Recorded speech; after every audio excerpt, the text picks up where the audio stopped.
माए मिली बाप मेला आता सांभाळी विठ्ठला आता सांभाळी विठ्ठला सांभाळी विठ्ठला माय मिली बाप म्हणा सगळे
ठाव द्यावा पायापासी ठाव द्यावा पायापासी ठाव द्यावा पायापासी मती मंद मी तुझी दासी ठाव द्यावा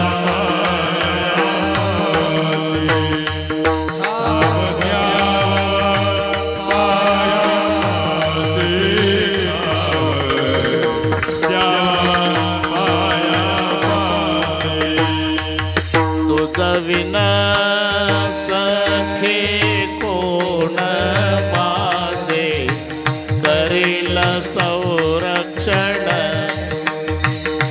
माझे करील संरक्षण माझे करील संरक्षण तुझ विना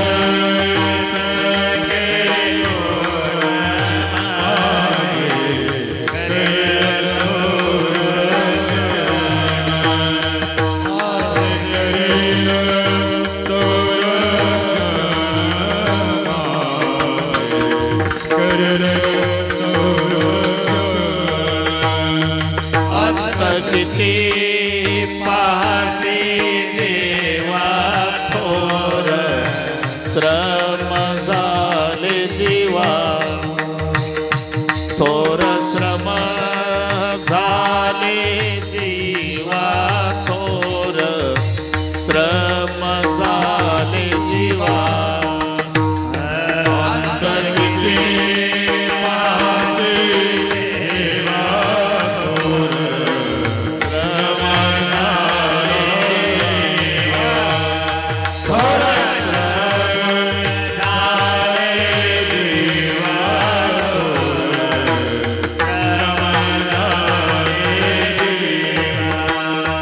सकळ जीवाच्या जीवना म्हणे जनी नारायणा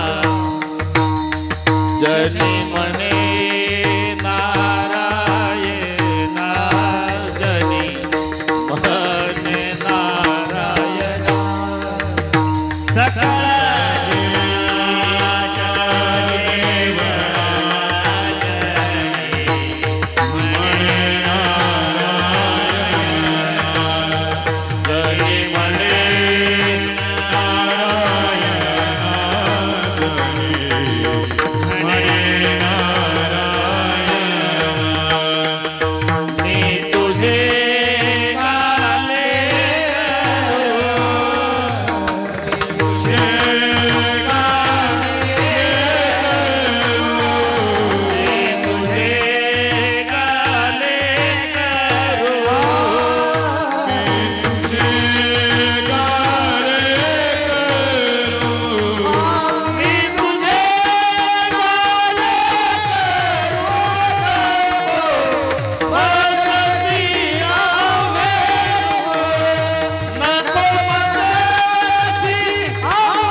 संभाळी विठ्ठला मी तुझे गाले करू नको माझसी अभेरू मती मंद मी तुझे तासी ठाव द्यावा पाया पासी तुझवीन सखे कोण माझे करील संरक्षण अंत किती पाहसी देवा थोर श्रम झाले जीवा सकळ जीवीच्या जीवना म्हणे जणी नारायण मी तुझे गाले करू नको मजसी अभेरू पांडुरंगा करू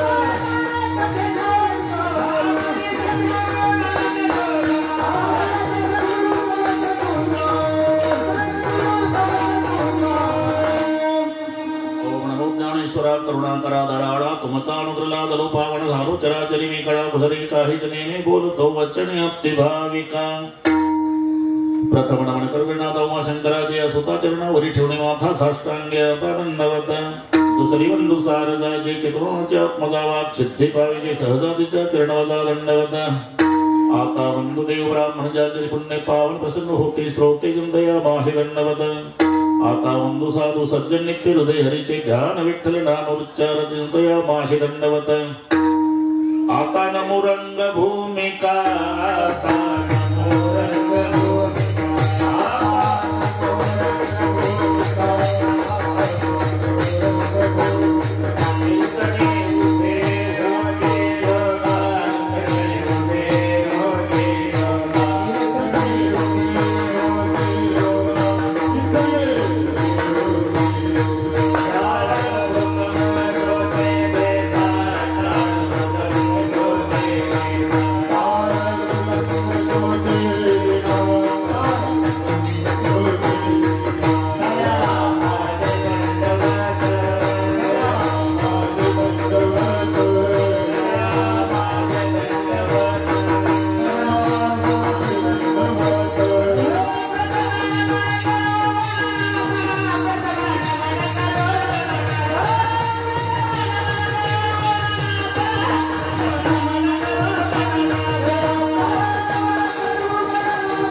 बोली बोबड्या बोला ज्ञानी म्हणूया फुल्या बाळा चालवी सकळ्या नामा म्हणे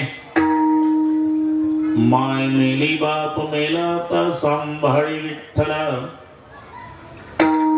मी तुझे गाले करू नको माझसी अभेरू प्रस्तुत कीर्तन रूपी सेवेकरता घेतलेला अभंग संत जनाबाई महाराजांचा जरी परिचयाचा नसला निळोबार आहे, पण अभंगातले शब्द सर्वांच्या परिचयाचे. अभंगावर बोलण्यापूर्वी थोडासा परिहार. कशा निमित्ताने कार्यक्रम जमलेल्या सर्व भाविकांना या गोष्टीची पूर्णपणे कल्पना आहे. तुम्हा आम्हा सर्वांचे सुपरिचित शिवाजीराव चुंबळे, आपण ज्यांना आदराने आप्पा म्हणतो, त्यांचे पिताजी पांडुरंगजी पाटील चुंबळे आणि मातोश्री यशोदाबाई, या मातृपितृ पुण्य स्मरणार्थ त्यांचा ऋणनिर्देश म्हणून घडवून आलेला हा 4 दिवसाचा सोहळा, यामध्ये चुंबळे परिवाराच्या वतीनं आमचे राहुल दादा आणि निळोबाराई यांनी दिलेले निमंत्रण म्हणून तुम्हा सर्वांच्या दर्शनाचा लाभ झाला. या संबंधाने उपस्थित सर्व महाराज मंडळी, दोन्ही मृदंगाचार्य महाराजांना वंदन. निळोबारायापासून सर्व गायनाचार्य महाराज, राहुल महाराज, इकडे टाळकरी महाराज, विनयकरी, भालदार, चोपदार, हे व्यासपीठावर बसलेले महाराज, छोटे छोटे साधक, त्यांना शिकवणारे त्यांचे गुरुजी, त्यांची संस्था, त्यांनाही वंदन. आम्ही काही दांडेकर मामासाहेब पाहिले नाही, पण मी नेहमी म्हणतो आमचे मामासाहेब म्हणजे लवितकर बाबा. इकडे असल्यावर त्यांना वेळ असेल तर माझं कीर्तन चुकवत नाही, हा त्यांच्या अंतकरणाचा मोठेपणा आहे. जाधव साहेब तुम्हालाही नमस्कार. जाधव खुर्द, जाधव बुद्रुक खाली बसलेले दोन्ही जाधव. गोरे महाराज, योगेश महाराज, व्यासपीठावरचे सगळे महाराज, मला नावं माहिती नसली सर्वांची, तरी सर्वांच्या प्रती ज्ञानोबाराय, तुकोबाराय सारखा आदर प्रेमभाव आहे. त्या माझ्या सगळ्या गुणीजन आणि महाराज मंडळीला मनोभावे वंदन करतो. उपस्थित आई बहिणी, वडीलधारी मंडळी, लांबून आलेले जाणते पारमार्थिक श्रोते,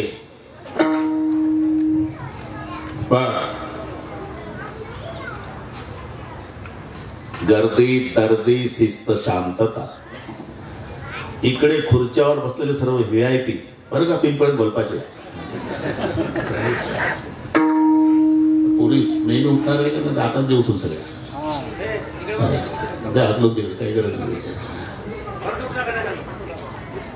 जाऊ दे तिकडे, तेवढं लक्ष ठेवा.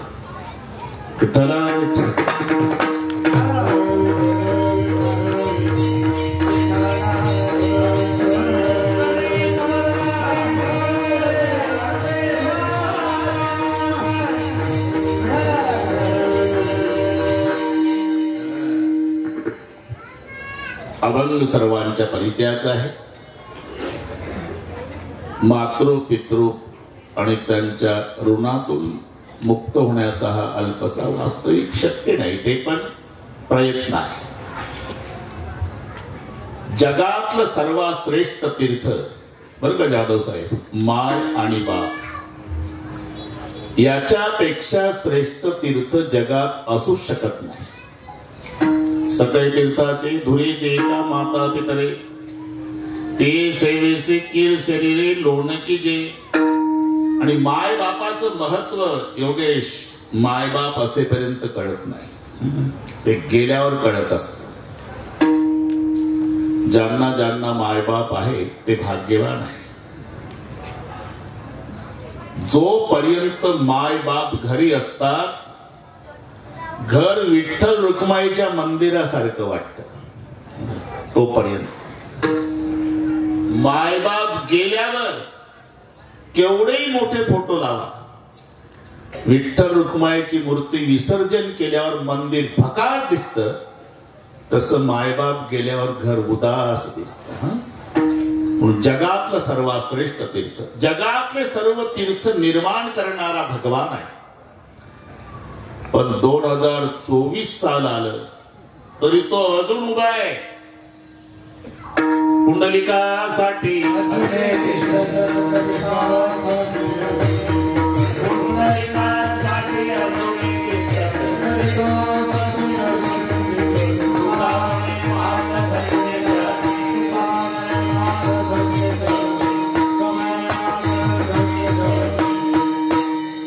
अजूनही बरं का निडोबार आहे, अजूनही म्हणजे 2024 साल आलं तरी पुंडलिकासाठी अजूनही तिष्ठत जगाचा बाप, जगातले तीर्थ निर्माण करणारा परमेश्वर अजून उभा आहे. कारण काय? पुंडलिकासाठी. मग पुंडलिकानं केलं काय? त्याच्या मागे जा, मी मग सापडेल उत्तर तुम्हाला. ते आताच पंढरपूर, तेव्हा कोकुट स्वामीचा आश्रम आहे तो त्यावेळी. आणि सगळ्या इतिहास तुम्हाला माहिती आहे. पुंडलिकरायानं आपल्या मायबापाला आणि बायकोला खांद्यावर घेतलं, गळ्याला दोरी बांधून मायबाप मागे काशी यात्रा निघाला. वेळ कमी असल्याने घाई घाई निघाला. तिथं आला लगेच. रात्र काढायची म्हणून थांबला. कुकुट स्वामीचा आश्रम पुढे. रात्रीचे 12 वाजले. 3 काळा कुट्ट स्त्रिया, बाबळीच्या खोडा इतक्या काळा, कुकुट स्वामीच्या आश्रमात प्रवेश केला त्यांनी. 1 तासाने बाहेर आल्या. चंद्रासारखी कांती तिघीची दैदिप्यमान. पुंडलिकरायाला नवल वाटलं. तुम्ही तासाभरापूर्वी गेला होता आश्रमात. काळ्या कुट्ट होत्या, आता चंद्रासारखी कांती पांढऱ्या. कोण आहात तुम्ही? मी गंगा, ही यमुना, ही सरस्वती. 1 तासापूर्वी काळ्या होत्या. हो, कारण तुझ्यासारखे पापी दिवसभर आंघोळ्या करतात ना रे आमच्यात, त्याच्यानं आम्ही काळा पडतो. आता दैदिप्यमान झाल्या. या महात्म्याची रोज तासभर सेवा करतो, मग आम्हाला पहिल्यासारखं स्वरूप प्राप्त होतं.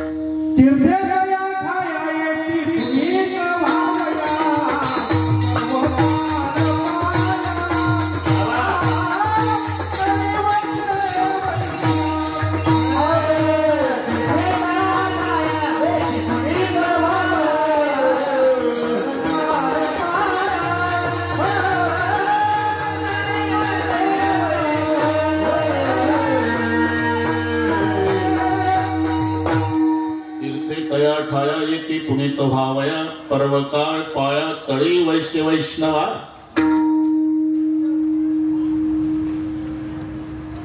सकाळी तीर्थे निवृत्तीचे पायी. बस रात्र संपली.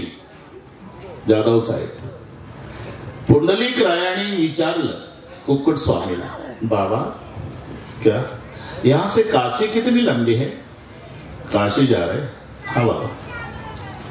ये रस्सी लगाकर 2 बूढ़े, माँ बाप है और कंधे पर बिठा है, मेरी पत्नी है. लाज नाही वाटत?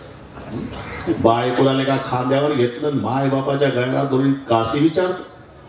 आणि तुला काशीला जाण्याची गरजच काय? माय बाप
म्हणायची गरजच काय?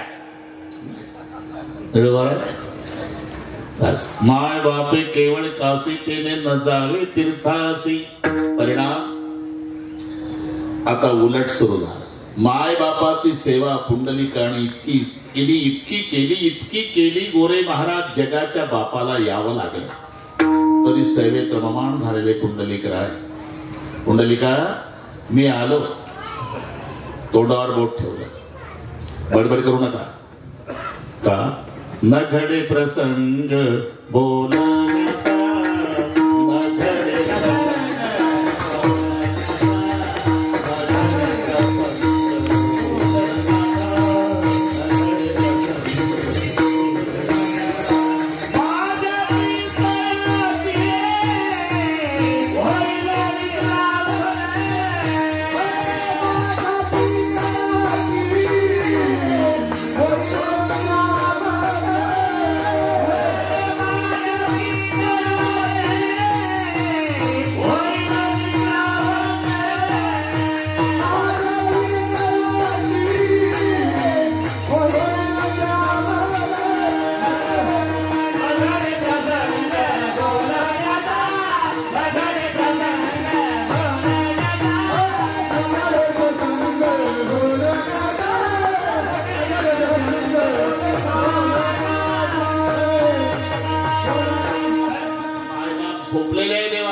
बडबड करू नका. माझ्या पितयाची होईल निद्रा भंग न घडे प्रसंग बोलण्याचा. अरे साधा व्यक्ती आला म्हणजे असं वाटतं कुठं बसून कुठं नाही, कुठं बसून कुठं नाही. मी जगाचा बाप आहे, व्यवस्था करतो, पण बडबड करू नका. ऐसा कैसा रे तू धिट मागे भिरका वेडे विट. युगे झाली 28 अजूनी, इथंही शब्द तोच आहे, अजूनी न म्हणसी बैस पुंडलिकासाठी अजूनी तिष्ठत. जगातले सर्व तीर्थ निर्माण करणारा जगाचा बाप अजून उभा आहे. काय कारण? पुंडलिक रायाने केलेली मायबापाची सेवा. एवढं सामर्थ्य मायबापाच्या सेवेत आहे. जिवंतपणे जरूर करा, पण हा ऋणनिर्देश आहे.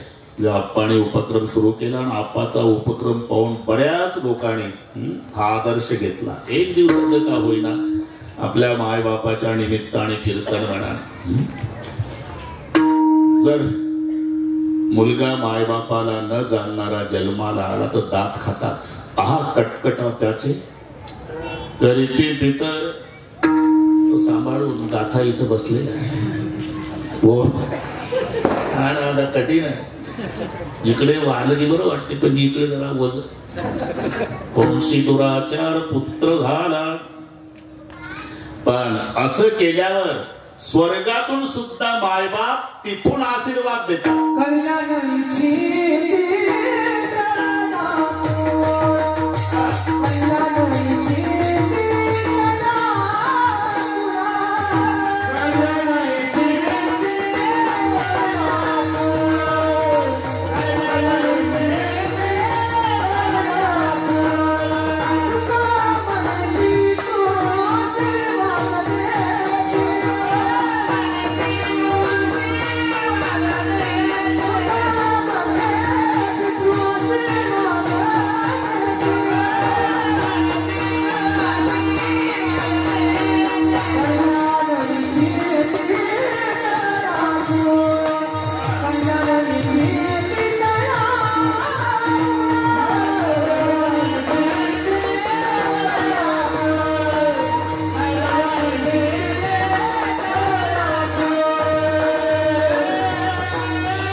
कल्याण इच्छिते तया कुळा. आणि हे बाबा हे निर्विवाद सत्य आहे. ज्या मायबापाने कष्ट उपसलेले असतात, जे स्वतः अर्धपोटी राहिले, भाग्यरावजी पाटील अर्धपोटी राहिले पण लेकराला पोटभर जेव घातलं, ज्यांनी फाटके कपडे घातले, मुलांना शाळेत जायला नवीन ड्रेस शिवून दिले, आजारी ते आहे पण किरकोळ पडसं झालं तरी लेकराला दवाखान्यात घेऊन गेले. एवढे कष्ट एवढे कष्ट एवढे कष्ट. आणि जेव्हा सुखाचे दिवस येतात, प्रत्येकाच्या जीवनातले हे अनुभव आहे, मग मुलांनाही वाटतं एवढे कष्ट आपल्या मायबापाने उपसले, आता त्यांना सुखात ठेवायचं. स्पेशल बंगला बांधायचा, एसीचे रूम, त्याच्यात मायबाप, त्यांच्या हाताखाली 2 माणसं ठेवायचे. मुलाची तयारी झालेली असते. नेमकं त्यावेळेला जाधव साहेब फोटो लावावे लागतात. जेव्हा कौतुकाचे दिवस येतात तेव्हा कौतुकाची थाप निघून जाते. बऱ्याच लोकांचे अनुभव आहे. आपलं कशात घेऊन बसता निरोबारा. परमेश्वराच्या बाबतीत विचार करा. निरोपाला वेळ कमी होती तर जाधव साहेब लगेच निरोपाला बरोबर बरोबर करू आपण. काय 1.25 तास आहे. 14 वर्षांनी भाग्यरावजी पाटील निरोप आला भरतजीला, हनुमानजीनं. भरत जी, तुम्हारे भैया रामचंद्र जी आज दोपहर तक अयोध्या में पधारने वाले हैं, तैयारी करो. भरताला एवढा आनंद झाला. भोवताल नाचला. पहिला हनुमंताच्या भोवताल नाचला. हनुमंताच्या पायावर डोकं ठेवून भरतजी रडून म्हणतायत, मारुतीराय हा संदेश ऐकण्यासाठी 14 वर्ष तपाला बसलो होतो. काय देऊ तुम्हाला या संदेशाच्या मोबदल्यात? काही नाही माझ्याकडे, पण एक वचन देतो. माझा दादा आणि वहिनी सिंहासनावर बसतील, माझी माय कौशल्या आरती ओवाळल, दादाचा आणि वहिनीचा जय जयकार होईल, ते राजा राणीचं रूप सिंहासनावरच मी या डोळ्यानं पाहिल आणि मग पवित्र झालेले दोन्ही बोबुळे काढून बक्षीस देईल तुम्हाला. हे सावत्र भावाचा आनंद सांगतो. अरे विधबऱ्या बांधासाठी भाऊ भांडतात सक्के. रामायण यासाठी ऐकायचं आहे. जेव्हा भरतजी पडत आले, पहिल्यांदाच आले भरतजी 14 वर्षाने, आणि माय कौशल्याच्या राजमहाला उभे राहून आवाज दिला, माताजी. मायनं आवाज ओळखला, माझ्या भरताचा आवाज आहे. 14 वर्षांनी आलं लेकरू. घाई घाई आली वाड्याच्या बाहेर. भरतानं दर्शन घेतलं. क्या बेटा, अभी भी संदेशा मिला है माँ. मेरे भैया, मेरे परमात्मा, मेरे उद्धारक, मेरे राजा, मेरे सरकार, मेरे भगवान रामचंद्र भगवान आज दोपहर तक अयोध्या में पधारने वाले हैं माँ. हे जेव्हा भरताने सांगितलं आणि माय गळ्याला बिलकुल रडली.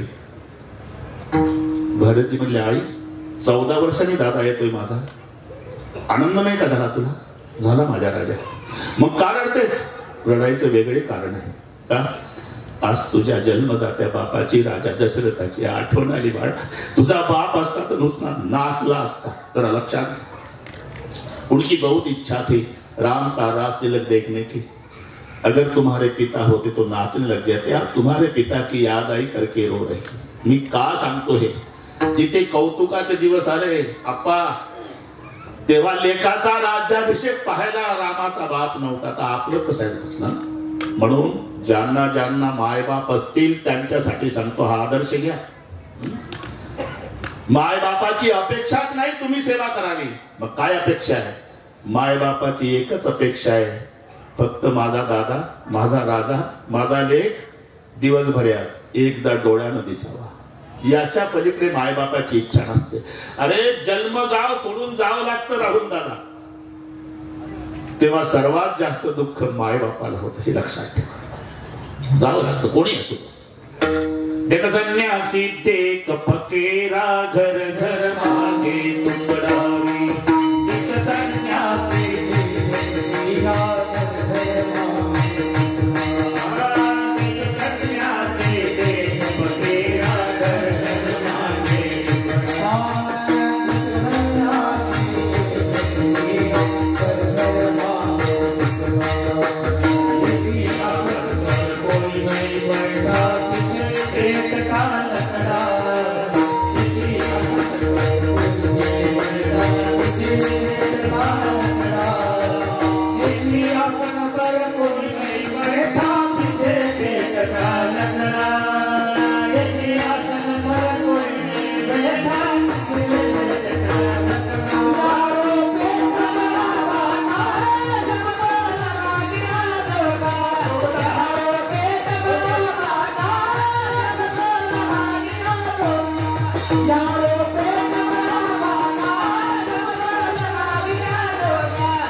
त्याला कारण पोट आहे. मग कोणी असू द्या, यारो पेट बडाबा का सबको लगा दिया धोखा. यही पेट से राव सिपाही, यही पेट से मरते, यही पेट के खातिर आदमी मुलुक मुलुक सब फिरते. एक संन्यासी एक फकीरा घर घर मागे टुकड़ा. यकी असं पर कोई नाही बेटा, तिचे पेट का लकडा. यारो पेट बडाबा. सोडावं लागतं गाव निर्वार आहे.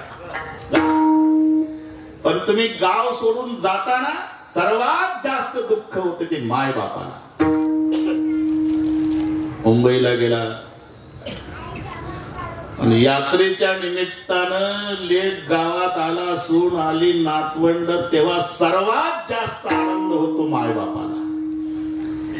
आणि मग मायबाप कौतुकानं सांगताय, आबा दादा आला माझा. माय म्हणते, आबाई राजा आला माझा, लेक आला माझा. काय करून खाऊ घालून काय नाही असं माय बापाला होऊन जातं. 3 दिवस एवढे आनंदात जातात आणि 4थ्या दिवशी मुलगा सामानाची आवरावर करतो, सुटकेस वगैरे भरतो, तेव्हा डोळ्याला धारा लागतात माय बापाच्या. जातंय वाटतं. 3 दिवस काय आनंद होता. आणि जेव्हा तुम्ही पाया पडता माय बापाच्या, आता कधी येशील माझ्या राजा, रजा मिळाली तर पुढच्या वर्षी येऊ आई बाबा. हे बघ, नाही रजा मिळाली तर येऊ नको. आता पिकले पानं आहे बाबा, हे कधी गळून पडतील रे याचा नियम नाही. फक्त पांडुरंगाच्या चरणी एकच प्रार्थना आहे, कुठेही राहा फक्त सुखाचा राहा. याला मायबाप म्हणतात. मायबापाच्या आशीर्वादाची ताकद आहे ते भगवंताच्या नाही, पण मायबापाच्या शापात जी ताकद आहे ते तपस्व्यांच्या नाही. आंधळ्या मायबापाने शाप दिला कोणाला? देवाच्या बापाला. अक्क रामायण पाठ आहे तुम्हाला. विठ्ठल विठ्ठल.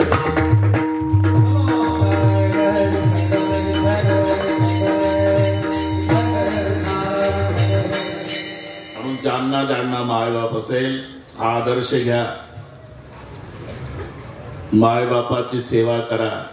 काही काही म्हणतात निळोबार आहे, निळोबाराच्या जीवनात घडले ते. काही काही म्हणतात आम्ही सेवा करतो मायबापाची महाराज, अरे ते आशीर्वादच देत नाही. अरे वो पढ़े लिखे नहीं है. आशीर्वाद कैसा देना पड़ता उस बात का पता भी तुम्हारे माँ बाप को नहीं है. लेकिन गलती मत करो, तुम्हारी सेवा खाली नहीं गई. माँ बाप मुंह से आशीर्वाद नहीं देते, उसका हृदय रोता है. हृदय से रो रो के माँ बाप कहते बेटा तू जिंदगी भर सुखी रहेगा. पितृ आशीर्वाद देती, कल्याण इच्छिती. हा त्याच्यासाठी असणारा यज्ञ आहे. विठ्ठल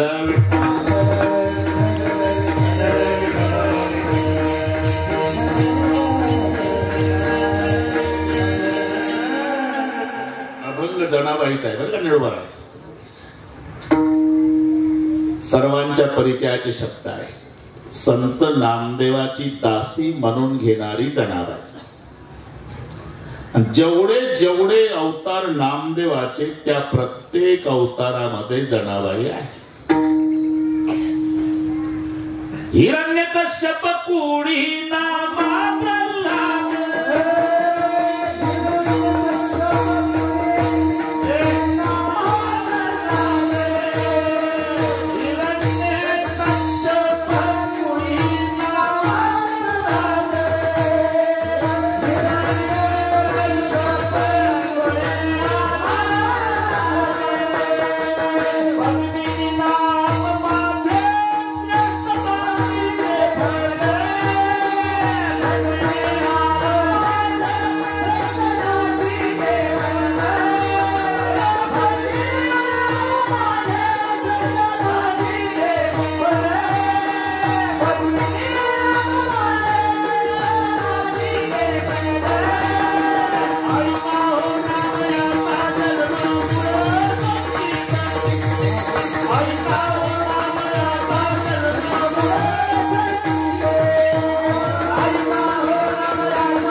तुम्हाला पाठ नाही मला मान्य आहे, पण शब्द गोड वाटणार आहे. हिरण्यकश्यप कुडी नामा प्रल्हाद, पद्मिनी नाम माझे श्रेष्ठ दासीचे पद. तुझा अवतारयासी अंगद राम भक्त, मंथरे नाम माझे भरते मार्गी लात. द्वापहरी कृष्ण सेवा उद्धव जन्मला, कुब्जा नाम देवे माझा उद्धार केला. तिकडून चालू आहे. कलित नामदेव विठ्ठल चिंतनी, त्याचीच सेवे लागी दासी जन्मरी जनी. पाठीमागे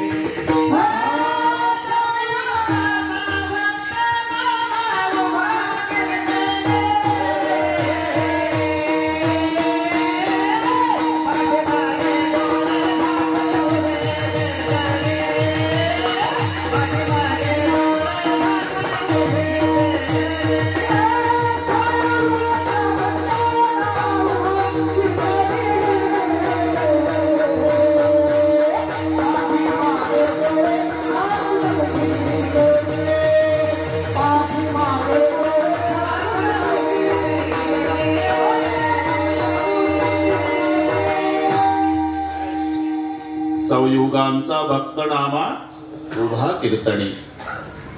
संत नामदेवाची दासी म्हणून घेणाऱ्या जनाबाई त्या गंगाखेडच्या, जिल्हा परभणी. जनाबाईचे जन्मगाव बघा जाधव साहेब, गंगाखेड. मायबाप मेले निळवर आहे. जनाबाई फिरत फिरत फिरत फिरत पंढरपूरला. पूर्वा ऋणानुबंध असल्यामुळे नामदेवाच्या आश्रयाला, आता एकच तास राहिला ना आश्रय, सगळी कामं जनाबाईने करावी. एक दिवस जनाबाई पांडुरंगाच्या मंदिरात आली. बाजीराव पाटील पायावर डोकं ठेवलं आणि खूप रडली, खूप रडली, खूप रडली. देवाचा आणि जनाबाईचा हा संवाद आहे. का रडतेस जना? अरे का रडतेस? मला कोणी नाही देवा. म्हणजे मी गंगाखेडची, या माझ्या लहान वयात रडायचा प्रसंग माझ्यावर आला. कारण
कारण शेवटच्या संबोधनावरून संवाद आहे सिद्ध होत असतं. व्याकरण दृष्ट्या संबोधन आलं की समजायचं बोलणार कोणीतरी आहे.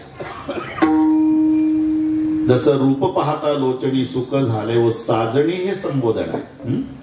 सगळ्यांच्या परिचयाचा अभंग आहे. आणि संबोधन वाक्य करताना आधी घ्यायचं, क्रियापद शेवटी लावायचं. रूप पाहता लोचनी सुख झाले व साजणी. वाक्य कसं करणार? हे साजणी लोचनी रूप पाहता सुख झाले. बाहेरचं आणायचं नाही, यातलं कमी करायचं नाही. झाले क्रियापद, साजणी संबोधन. पद्यात म्हणताना रूप पाहता लोचनी सुख झाले व साजणी. गद्य करताना हे साजणी लोचनी रूप पाहता सुख झाले.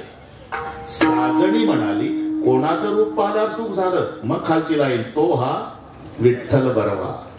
संवाद संबोधन. पहिल्या अध्यायाच्या पहिल्या श्लोकात गीतेमध्ये संजय संबोधन आहे. संजय धर्मक्षेत्रे कुरुक्षेत्रे समवेता युयुत्सवः मामका पांडवाश्चैव किम कुर्वत संजय.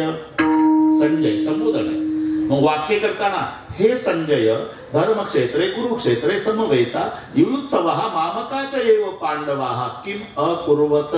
अकुर्वत हे क्रियापद आणि संजय हे संबोधन. म्हणजे संबोधन आलं की समजायचं त्याच्यासोबत कोणीतरी बोलतंय. त्याच्यावर लिहिलंय धृतराष्ट्र उवाच. धृतराष्ट्र म्हणाले संजया. तसं नारायणा हे संबोधन आहे आणि जणी म्हणे म्हणजे जनाबाईचा नारायणासोबत संवाद आहे. विठ्ठला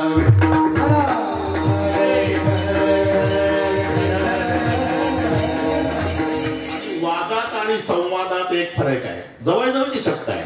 अनेकात होतो त्याला वाद म्हणतात, निळोबार आहे. आणि दोघांमध्ये चालतो त्याचं नाव संवाद आहे. एका वेळी सगळेच बोलतात हा वाद आहे आणि एकाच संपलं म्हणजे दुसरं बोलतं हा संवाद आहे. महाभारतात कौरव पांडवांचं बोलणं हा वाद आहे आणि कृष्ण अर्जुनाचं बोलणं संवाद आहे. मग कृष्ण अर्जुन संवाद आहे, कौरव पांडव वाद आहे. काही निष्पन्न असू शकत नाही, विनाकारण असू शकतो वाद. 3 सुबुद्धीर कथा समुद्र को आगून लागे माचे थाके कोथा हा वाद आहे. 3 शहाणे समुद्राच्या काठाला वाद घालतात. कारण एवढा मोठा समुद्र उघड्यावर पडला तर पेटला. दुसरा म्हणला गाढवा पेटल कसा, हे पाणी आहे. मला कळत तरी पण समजा. अरे पेटलच कसा समजा. अरे पेटला मग मासे कुठे जातील. दुसरा म्हणला एवढं कळत नाही का रे, हे नारळ झाड कायसाठी. समुद्र पेटल्याबरोबर मासे झाडावर जातील ना. तिसरा म्हणला दोघही गाढवच आहे का तुम्ही. झाडावर मासे कसे काय जातील का, त्या गायी आहे का म्हशी. म्हणजे दोघांपेक्षा वसतात. 3 सुबुद्धीर कथा समुद्र को आगून लाके तो माछे खाके कोथा. याचं नाव विनाकारणचा वाद. विनाकारण. 2 महिला रेल्वेत बसल्या त्या विचार ह्या सगळ्या नागपूरच्या पुढे सांगतो अजून तासभर इकडे थांबायचं आहे निरोबार आहे आपल्याला. आणि वाद सुरू झाला दोघीचा खिडकीवरून. बांध खिडकी नाही करणार. खिडकी बंद कर. गाठ सहन होत नाही. ती म्हणली उकाडा सहन होत नाही मला. बांध कर खिडकी. नाही करणार. तुझीच गाडी आहे का. तुझीच आहे का. तुझ्या बापाची. तुझ्या बापाची. मी फुकट बस का. मी फुकट. वाद बरं करावं महाराज. 4थ्या स्टेशनला गाडी थांबली. प्रवासी वैतागले. पोलीस पळत आले. काय झालं. अहो वैतागून सोडलं. तास झालं. या दोघी भांडतात. पोलीस आले. का भांडतात मावशी. गाठ सहन होत नाही म्हणून खिडकी लाव म्हणते. मला उकाडा सहन होत नाही म्हणून उघडते. तिथं कॉलेज कुमार होता. 1 तास मजा. इकडे असाय जरा खिडकी बघा. विनाकारण लागले डोकेदुखी यांची. पोलीस आला. खिडकी बघितली. काचच नाही.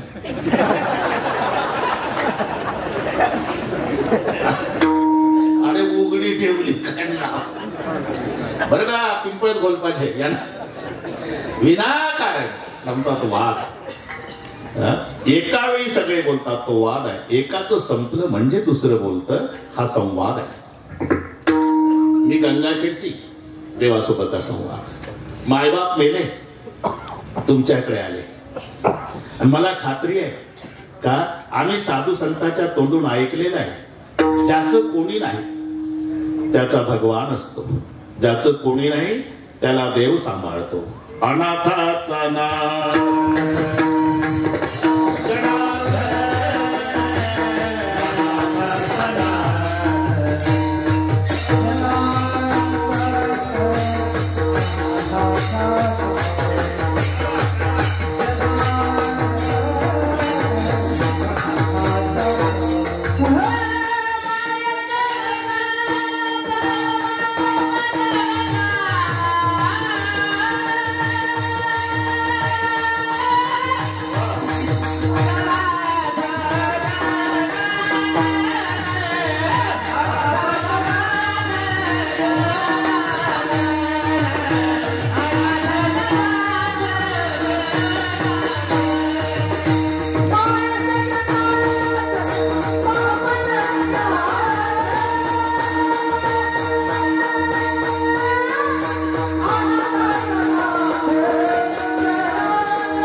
कोणी नाही त्याला मला सांभाळणारा देव आहे. आता मी तुझ्याकडे आले देवा. माय मेली, बाप मेला, पण आम्ही ऐकलं ज्याला कोणी नाही त्याचा मायबाप देव असतो. माय जगन्नाथ, बाप जगन्नाथ, अनाथाचा नाथ जनार्दन, आता सांभाळ विठ्ठला.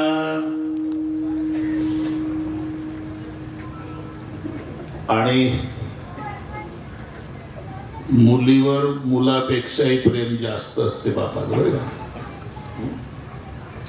जगातल्या सगळ्या नद्या समुद्राकडेच का जातात? नद्या मुली आहेत आणि समुद्र हा बाप आहे. नद्यांचा जन्म समुद्रातून आहे. काय म्हणजे लय डोंगरावरून उगम पावले, तुम्ही काय सांग समुद्रात? अरे डोंगरावर काय पाण्यात झरा आहे का? त्याच्या मागचं कारण शोधा ना. समुद्राच्या पाण्याची वाफ झाली बरं जाधव साहेब, आणि त्याचं रूपांतर ढगात झालं, आणि त्या मेघातून पाऊस पडला डोंगरावर, तिथून व्हायला लागली. माणसं म्हणतात डोंगरावर उगा. अरे जन्म समुद्रात आहे. समुद्रात जन्म असल्यामुळे सगळ्या जगातल्या नद्या समुद्राकडेच जातात. सगळ्या नद्या समुद्राकडे जातात, आणि तोही मोठ्या प्रेमानं स्वीकार करतो.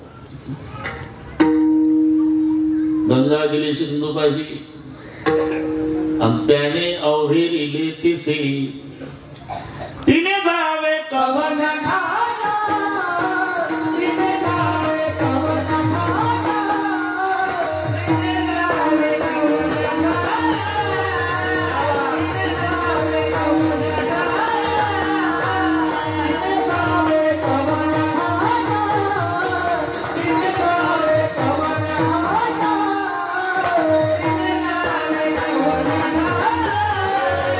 तिने जावे कवन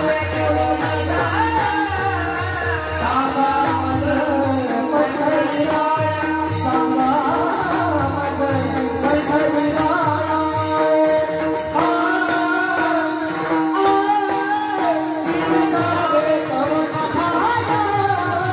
तिने जावे कवन घाला.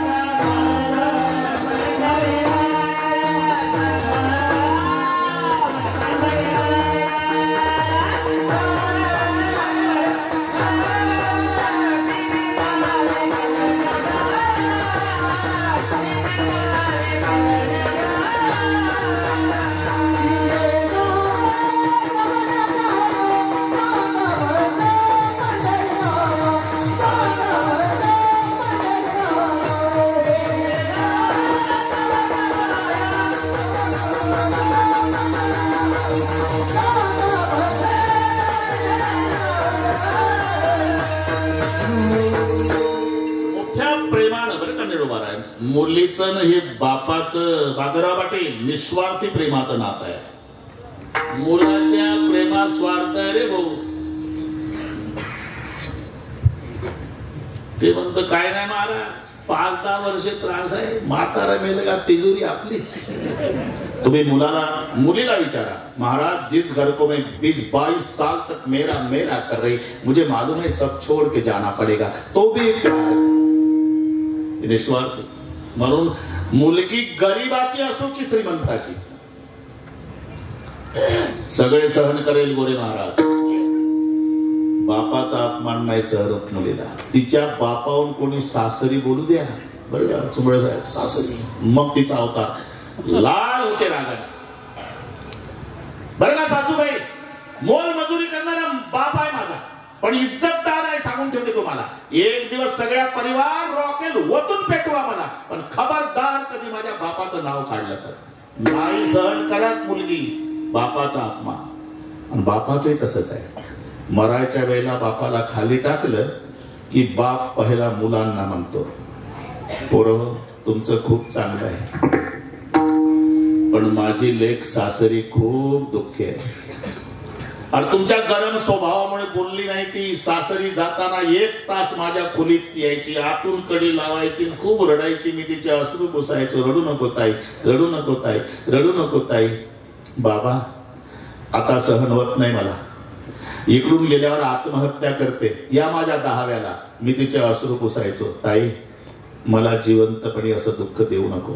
मला माहिती आहे तुझी सासू त्रास देते, तुझे सासरे त्रास देतात, तुझा दीर, तुझा पती, ननंद, पण माझ्यावर विश्वास ठेव, तुझ्या पोटी जन्माला आलेले 2 हिरे आहेत ना, माझे नातू खूप गुणाचे आहे. माझ्यावर विश्वास ठेव, तुला म्हातारपणा काचेच्या भांड्यासारखे माझे नातू सांभाळतील बेटा.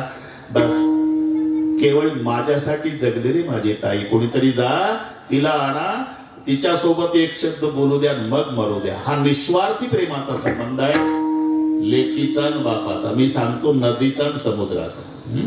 समुद्र हा बाप आहे, नद्या लेकी आहे, आणि तो मोठ्या प्रेमानं स्वीकारतो. तुका म्हणे गंगा सागर संगमी अवघ्या झाला एक प्रेमानं. म्हणून इथे प्रश्न आहे, गंगा गेली सिंधू पासी, आणि त्यानं जर म्हटलं हे नको माझ्याकडे, त्याच्या पुढे शब्द आहे, गंगा गेली सिंधू पासी त्याने अव्हेरीने तिसी, मग तिने जावे कवण्या ठाया. जसा समुद्र नदीचा अव्हेर करत नाही, याप्रमाणे नको मज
गेले सिंधू पासी त्याने अव्हेरीले तिसी. तो जसा अव्हेर करत नाही तसं मी तुझे गाले करू, नको मज सी अव्हेरू.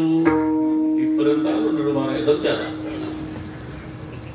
माय मेली बाप मेला आता सांभाळ विठ्ठला, मी तुझे गाले करू, नको मज सी अव्हेरू. आणि तू जर माझा स्वीकार केला नाही ना, तर जगात मला कोणी स्वीकारणार नाही. कारण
तुम्ही स्वीकारलं नाही देवा, मला कोणी स्वीकारणार नाही. कारण मती मंद मी तुझी दासी. मतिमंदाचा स्वीकार कोण करणार आहे? आता ही जनाबाईची नम्रता आहे महाराज. मतिमंद, अरे तसं नसावं तसं म्हणावं, याला नम्रता म्हणतात. पंगत मिष्टान्नाची. आज जिलेबी होती का आप्पा? आप्पा काय होता आज? बासुंदी, जिलेबी. अरे पंगत मिष्टान्नाची आहे. श्रीखंड आहे, बासुंदी आहे, लाडू आहे, गुलाबजाम आहे. आणि पंक्तीचा मालक पंक्तीतून फिरून सर्वांना विनंती, गरीबाची चटणी भाकरी गोड करा, गरीबाची चटणी भाकरी गोड करा, गरीबाची चटणी भाकरी. निरोपाय चटणी भाकरी आहे का ते? मी जर त्या पंक्तीत असतो तर म्हटलं असतं, शिवाजीराव हे 2 टाइम होऊ देत जा. अरे श्रीखंड आहे, बासुंदी आहे, लाडू आहे, गुलाबजाम आहे, तरी मालक म्हणतो गरीबाची चटणी भाकरी गोड करा. ही त्या अन्नदात्याची नम्रता आहे. नाही तर एकानं चटणी भाकरीची पंगत घातली, गोरे महाराज चटणी भाकरीची पंगत. 3 पिढ्या कोणी जेवलं नाही त्याच्याकडे. 3 पिढ्या. गाव ओळखत होतं, त्याचा आजा मेला, त्याचा बाप मेला, आणि तो 3 पिढ्यापासून कोणाला जेवू घातलं नाही. पण त्याला काय म्हणत आलं, पंगत घातली चटणी भाकरीचीच. कालावधी निवडला वैशाख महिना. पोरं शांत करत.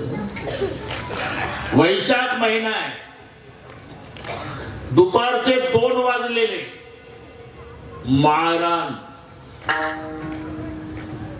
महाराज मंडप नाही टाकला, प्यायला पाणी नाही. हिरव्या मिरच्याचा ठेचा, बाजरीच्या भाकरी जाळून काढल्या अर्ध्या, का जास्त जेवू नये हा त्याचा हेतू. त्याच्यावर मीठ नाही, हिरव्या मिरच्या ठेच्यावर त्याच्यात तेल नाही. दुपारी 2 वाजता माळ रानावर पंगत. निडोबा आहे. हिऱ्याच्या अंगठ्या बोट्यात, पाव किलोचं लॉकेट, ब्रेसलेट तेवढ्याच वजनाचं, पंक्तीतून फिरतोय मालक. चटणी भाकरी गोड करा. महाराज एवढ्या उन्हात, बिना तेलाचं, बिना मिठाचं तिखट, बिना मंडपाच्या जागेवर 2 वाजता गोड लागल का? गोलपाचे पिंपळगाव.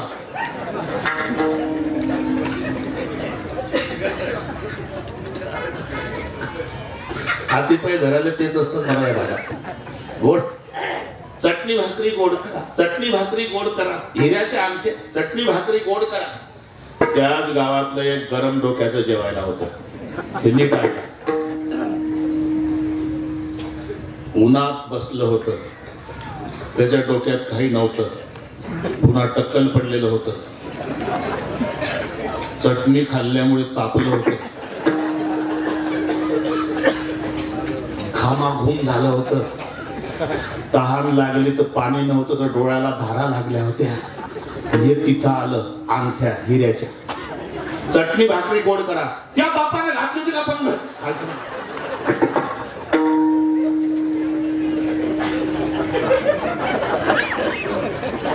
ते तापलं होतं नो, त्या आवाजात बोलावं लागतं. अरे माणसं मारायची होती तर सकाळी दारोदार फिरता, थोडं थोडं रोगर आणून देता.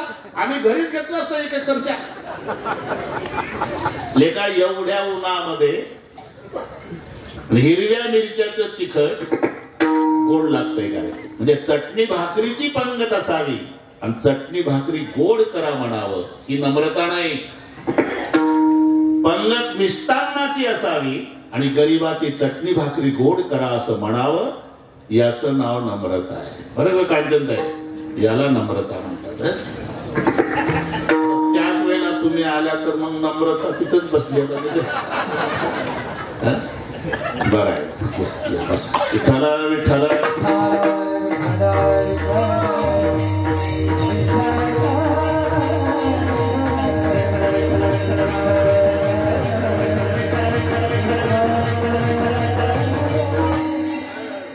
माहेरी जाऊन आलो आम्ही,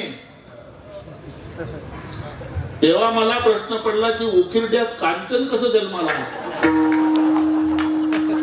माहेर उकिरडे, कांचन म्हणजे सोनं. जाऊ दे, आपली गंमत आहे. विठ्ठला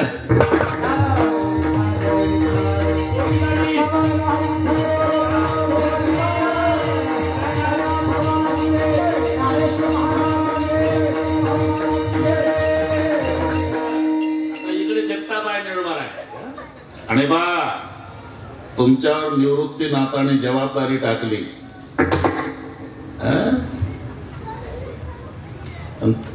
त्यांना माहिती आहे माझी मुक्ता चांगली सेवा करेल, असं काय चालू होतं हा पंकज, काय करावं आता हे सगळी महाराज मंडळी भद्रावाडी. आता आमची गाडी उतरायला लागली. बरेच वर्ष कीर्तन करायची इच्छा आहे, पण ते शरीर म्हणतं आता उरक, बाकीच्यांना संधी द्या. तरी 1000 किलोमीटर झाला बाबा प्रवास सकाळपासून. कालच्या सरळ नागपूर ते बारामती ते करून इथं आलो. ते 750 हे 300 जमला.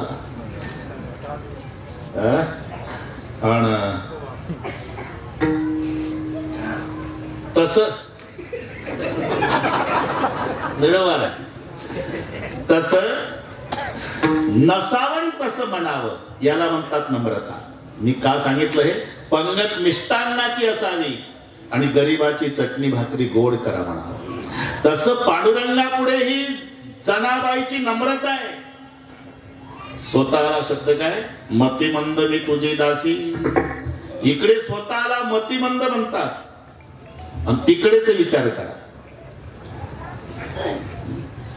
100 कोटी अभंगामध्ये एकट्या जनाबाईचे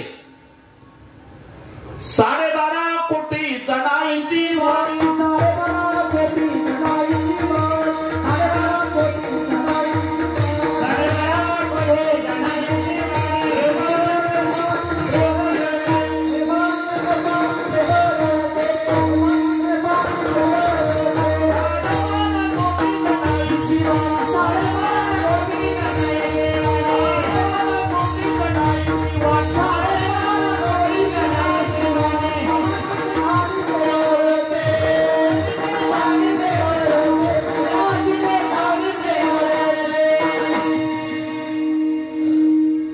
जनाईची कांडिता.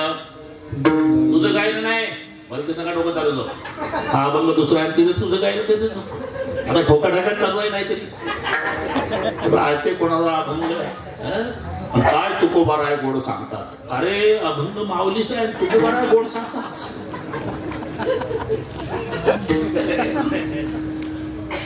ते नामदेवाचे नामयाचा संकल्प झाला शेतपोटी. 100 कोटी अभंग लिहिण्याचा संकल्प नामदेवरायांनी केला. त्यातलं हे प्रमाण आहे गोविंदराव. ते प्रमाण त्याच्यातलं आहे.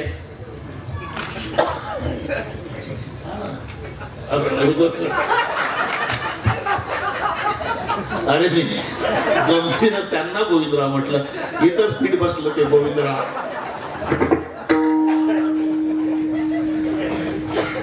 दामू शेट्टीने केले, 4 मुलांनी केले, 4 सुनांनी केले, रुक्माईने केले, देवानं केले, 54 कोटी तर नामदेवानं केले.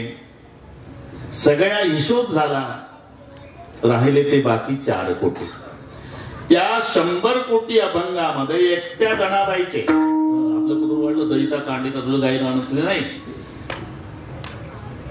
दळिता कांडिता वाहता क्षणपाणी. दळिता कांडिता वाहता क्षणपाणी. तिच्या घरा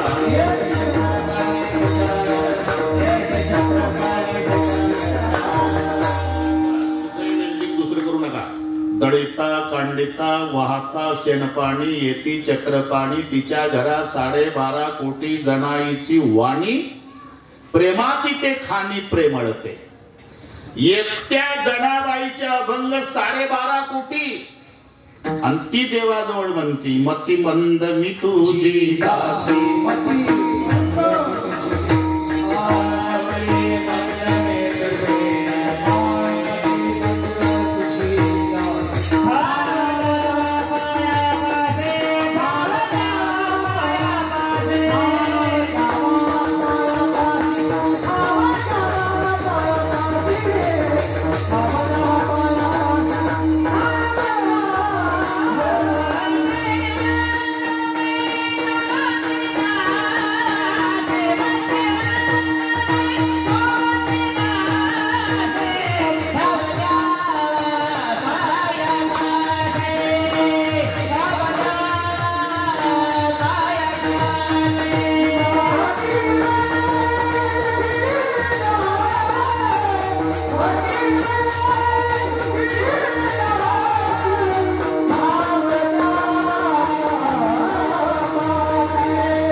धनबाईनं लिहावे गोविंद महाराज तिनं म्हणावं देवाजवळ मतिमंद मी तुझी दासी एक नम्रता आहे. पुढे एक प्रसंग सांगतो.